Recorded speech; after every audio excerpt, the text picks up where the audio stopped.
In this video, we're going to do a feature tour of the WinGrid. This video will serve as a getting started point if you're new to the grid, or a refresher if you haven't used the grid in a while. So at the end of this video, you'll be very comfortable with some of the key features of the grid and how you can use those in your line of business applications. So let's go ahead and start by creating a new Windows Forms project. We'll call it amazingWinGrid, of course.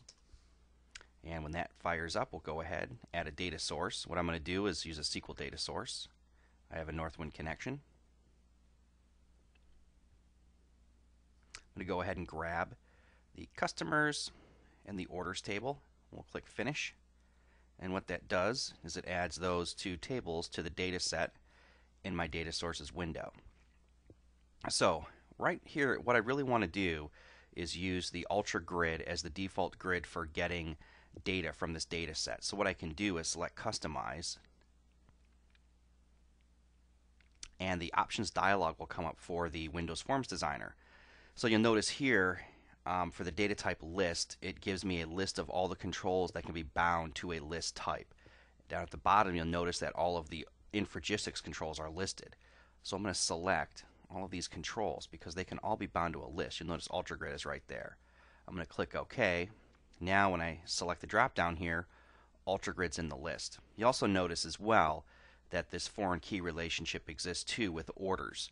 So you can see that there's a hierarchy here. So UltraGrid is smart enough to understand hierarchy, and what's going to do is give me that hierarchical option for building the grid. So let's go ahead and resize it like so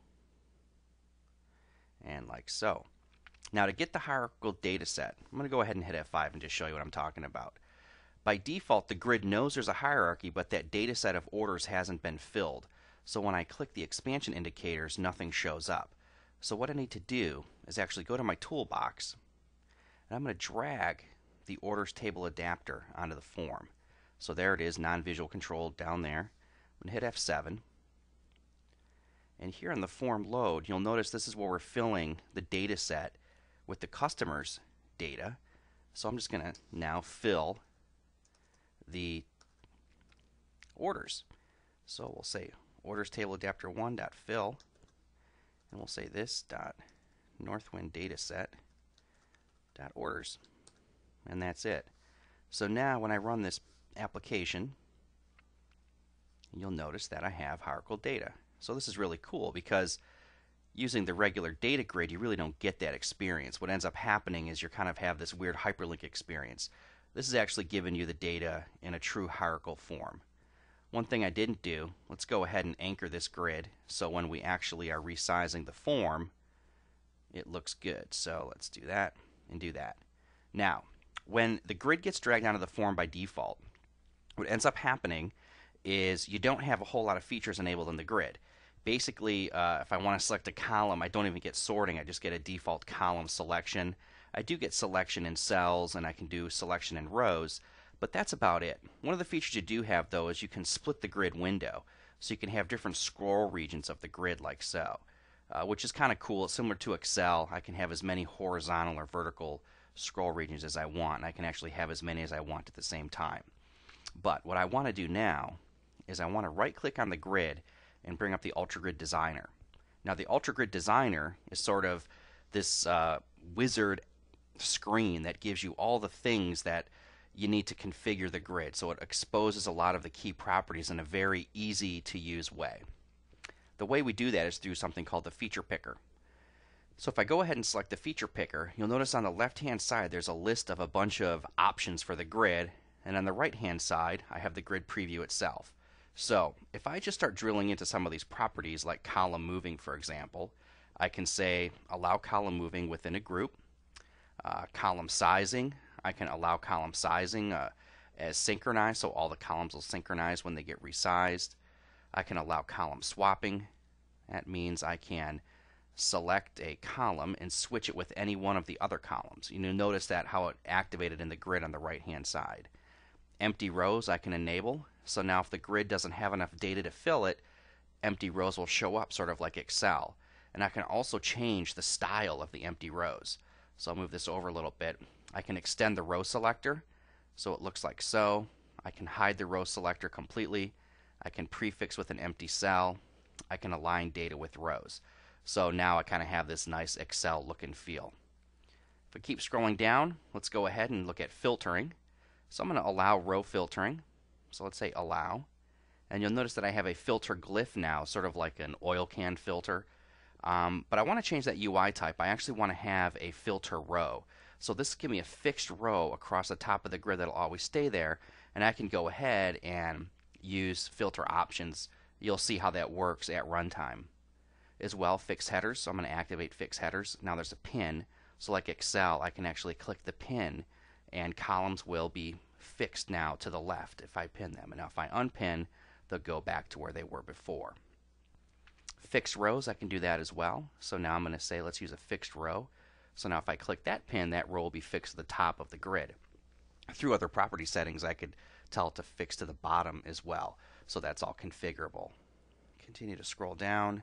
Header click sort action. Let's do multi-column sorting. And where this becomes interesting is if I enable merge cells. So I am going to say merge cells when the grid is sorted. So I'll allow on a multi-column sort, like cells will get merged together. And we'll scroll down. Outlook group by, of course, let's activate that. So now I have a nice group by area in the grid. Row selectors. We're going to show row selectors. They're already showed, but we'll just make sure they stay there.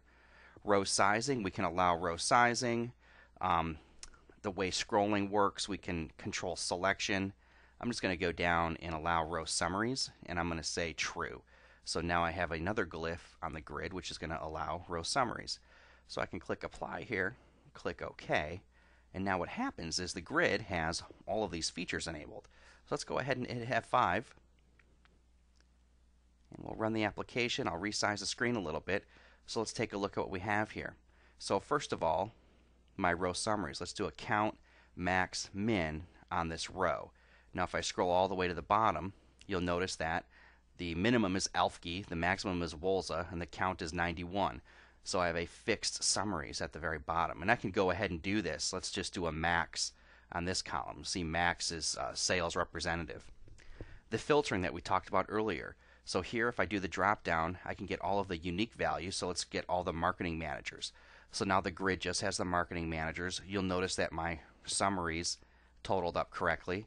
I can clear that out.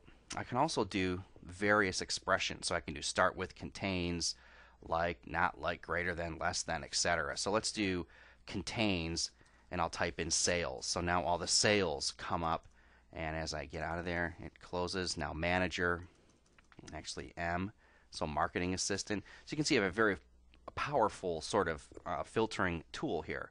I can pin areas to the left, so now as I scroll like so, those columns stay fixed, as well as rows. So if I click some of these rows, now when I scroll up and down, oops, let's go like that, you'll see that those rows stay at the top. And as well, if you recall earlier, when we set those properties, I talked about cell merging. So let's go ahead and sort on the contact title column, and you'll notice that all of the like cells were merged together. Pretty cool. Now I can do an Outlook group by. So instead of merging those cells, let's do an Outlook group by. So now I've grouped by all the contacts by contact title, and now in each group I have summary data, I have the count, and I still have the hierarchy that's maintained in the order details. And then the order details as well, I can do a count on the order details. So I can have a very rich visual display. Another cool thing, if you notice, as I hovered over these cells, based on the data type, the correct type of editor shows up. So you can actually get a drop-down date, a numeric editor. So whatever the data type is of the column, the grid's going to try to figure out exactly what that data type is and correctly match a control to display it the right way. And then finally, if I do my column swapping, let's swap address with region. So now the region is here and address is where region used to be. So without writing any code, I have this super powerful grid that does Outlook group by, cell merging, sorting, multi-column sorting, row filtering, row pinning, column pinning, etc. The sky's the limit with the grid. So hopefully this gives you an idea of how to get started with the grid real quickly using the Quick Designer. And in another video, we'll take a look at presets and how they can help you keep the configuration that you just had and carry it on to other grids that you build. Thanks for watching.